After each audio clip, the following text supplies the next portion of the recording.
There it is, folks. George Pickens is heading over to the Dallas Cowboys. Pickens was traded for a third and a fifth rounder, with the Cowboys also receiving a sixth rounder for next year's draft. George Pickens has been a rumored trade guy for about over a year now after a lot of stuff in Pittsburgh didn't necessarily go his way last year. We saw some on the field stuff and off the field stuff that wasn't great from George Pickens in general. The Cowboys, we know they've had a need at the wide receiver 2 position for quite some time now. They didn't go through and address it in the draft, so a trade was necessary, and this is a great move for both sides. I think the Steelers getting DK Metcalf had the writing on the wall for Pickens, as both players are very similar type receivers, although I would have loved to see the Steelers add another wide receiver, which they can still do, potentially even Amari Cooper. And then on the Cowboys side of things, I think it's a great move, getting another wide receiver that they've desperately needed for quite some time here in Dallas. And now you pair him with a slot guy like CeeDee Lamb, an outside deep threat like George Pickens, and I think it's ultimately a great pairing, and the Cowboys are off to a really good offseason here after a move like this. Let's go break into the film, see what George Pickens is all about and what the Cowboys are getting into this season. I think a lot of us know what Pickens' strengths are as a receiver. He's not necessarily the best route runner in the world, but he is an over-the-top contested catch, very good 9-route player. And you can see on this play on the goal line, this is where he can utilize that type of a skill set that CeeDee Lamb isn't super great at. And I think Pickens provides a different dimension to the Dallas Cowboys offense. You're going to watch him beat his player over the top, go up, high point a ball, make a big time touchdown catch. And one of the things I want to show here, he has quick footwork off. He gets a good release, which doesn't always happen, but this is where he typically gets a good release, when he has good leverage out of the break and he wants to play hard. He plays hard on this play, knows the ball's coming his way. One-on-one coverage, it looks pretty close there. Pickens is able to go up on a great ball by Russell Wilson and make a big-time play in the red zone. It provides a different dimension for this Cowboys team in the red zone that they previously have not had, and Pickens is going to be great in that regard. Here's another touchdown catch from Pickens during his time for the Pittsburgh Steelers. He's going to be lined up in the slot over here and going to be showcasing his ability to go up and make a big-time catch on the ball. I wanted to highlight this because Pickens is incredibly good at high-pointing the ball, pulling it down from defenders in crazy angles. We see like right there, full extension on this play, making a wild catch over a defender on a pretty poor route, I'll say. I mean, he just kind of gets a little bit of an open, and then Wilson, it's not a poor route, but Wilson doesn't throw a great ball. Pickens makes an unbelievable catch, and that's what the Dallas Cowboys are getting. He makes these freak type of plays. You're like, man, George Pickens is incredibly fun to watch. And that's the biggest upside with him as a receiver. I want to highlight one more deep shot here. He's going to be lined up in single coverage over here, and Justin Fields is basically only going to stare down Pickens and make sure he finds a way to get his target the ball down the field. Prescott is definitely going to have the ability to do this as well. Throws a solid back shoulder ball, and what Pickens does so well in this play is he gets to the point in this route where, no, he doesn't have a ton of separation, but his hand fighting skills right there, getting a little bit away with this push off, which is pretty legal, it's not egregious, finds a way to create enough separation on these deep down the field passes to create a window for him to go catch this ball and make him not have to high point. I'm telling you, his skills as a deep threat are just different. While Pickens isn't known for his yak ability, I do want to showcase a play where he does show very good elusiveness, breaking tackles, and making a big gain out of what should be only a few yards.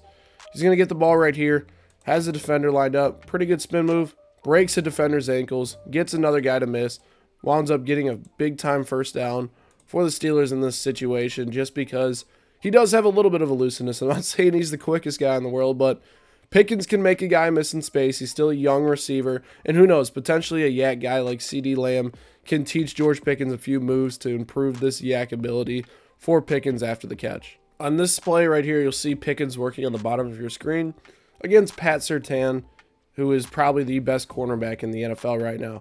What Pickens does really well, like I mentioned, is he runs very good 9 routes. He also mixes in some post routes. So a lot of the time, the Steelers would have him run these deep out routes to try to get open. While sometimes they weren't necessarily the best routes, he does display some ability to set up defenders and work open on these type of routes. And especially with CeeDee Lamb working the middle of the field very well, these could be open even more. He absolutely gets crazy separation on Pat Surtain, and he's upset about that for what he allowed here, because his responsibility here is the sideline. He's playing inside shade, but he does not have a quick enough set.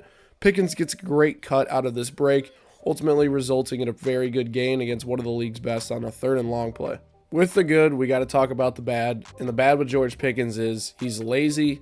He doesn't necessarily run great routes, and he's typically just stuck as an outside receiver. On this play, you're going to see him run a very similar route, and Pickens is going to get bullied on this route, basically running into coverage, having bad footwork, and running a route that a lot of high school receivers could probably run just as good. He gets to this point right here where he's worked and pushed 2 yards up the field into the coverage of the defender, gets the ball, not physical enough to bring it down. Now, despite Pickens having great hands and ability to catch the football, he has these plays where he just drops balls that are inexcusable. And you can see what I'm talking about here. His route should be broken off here at the 35, 36 yard line. Instead, he breaks it off at the 37, 38. The defender's sitting right there. If he does that, he has an easy completion, and Fields is expecting him to be there. Pickens works up the field, making this a contested catch that does not have to happen. I talked about the laziness. I talked about kind of the bad hands and stuff like that. I do want to show you a play where his laziness affects the result of the play. The Steelers are down 13-0 in this situation, and they need to score a touchdown. It's early in the first quarter. The Chiefs are rolling. George Pickens is upset already what's happened in the game. You're going to see him at the bottom of the screen stop running his route within 2 yards, where he's supposed to pull the safety over the top because they don't want Pickens to beat them. Instead, the safety is able to drop back and make a play on the football for a vertical route on the other side of the field. So let's play this through real quick, show you guys the play here. As you can see, motion in the backfield. Pickens stops running right there. Reed's able to work back, make a play on the football, and resulting in a big-time interception. The lack of effort from George Pickens on this play changes everything. And people are just like, oh, maybe that was his route to just stop. No, guys, it was not George Pickens' route to stop. Right here, 2 yards on the field on a verticals concept here, where every other receiver is running the right route. Pickens stops within 2 yards after he gets pressed.